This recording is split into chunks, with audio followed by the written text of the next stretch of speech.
If you're here, you're probably thinking about buying a business, which is exciting. But let's be honest, it can also be really confusing. Most first-time business owners aren't sure what to do. But don't worry about it, you're in the right place. Today, we're going to walk through the top 5 things you can do to find and buy the perfect business for you. Hi, I'm Trent Lee. I've sold over 600 businesses, and for the last 5 years in a row, I've been named the #1 business broker in the country for the most closed transactions per year. And I make these videos so that you'll know what to do when you're ready to buy or sell a business. Point number 1, know your budget and your resources. First things first, let's talk money. How much can you really spend? This isn't just about the purchase price. You have to think about the operating cost, the working capital, just to name a few. Will you be paying all cash for the business? Will you be applying for an SBA loan? If so, you'll need to plan for at least 10% down payment.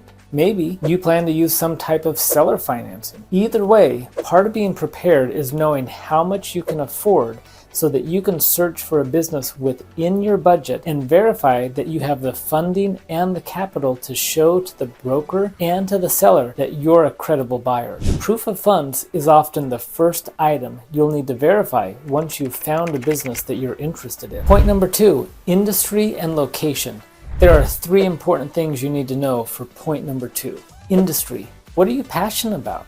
Are you passionate about health, food, finance? Do you want to buy a small restaurant? It could be anything. Are you a tech-savvy person looking for a software company? Passion is crucial because you'll be spending a lot of time in the business. Location. The right spot can make or break your business.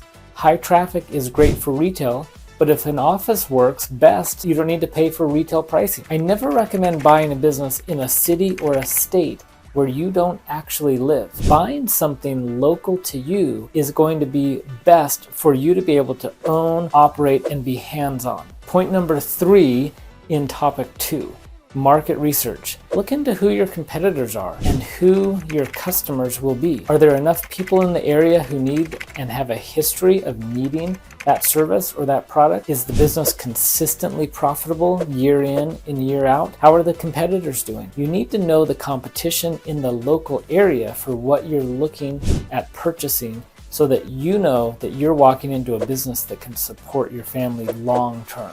Point number 3, use professional help. Now this is big. Get professional help. You wouldn't perform surgery on yourself, right? Buying a business is a big deal. So get professional help. Business brokers, M&A advisors, attorneys, CPAs, they can all help you match a business that fits your budget and your interest. So use them. That's what they're there for, and they have a lot of experience doing that. The professional team that you surround yourself will help you with negotiations and structuring the deal. Lawyers, accountants, all of these people should be part of your team that can help you get across the finish line and buy a perfect business. Consult your network. Talk to friends and family who have bought businesses before. Their experience can be super valuable. Point number 4, identify a business that you have interest in and make an offer.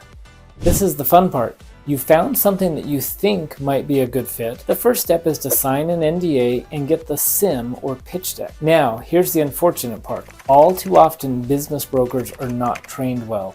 They're quite old. They don't have very tech-savvy systems in place. Sometimes they don't even get back to you.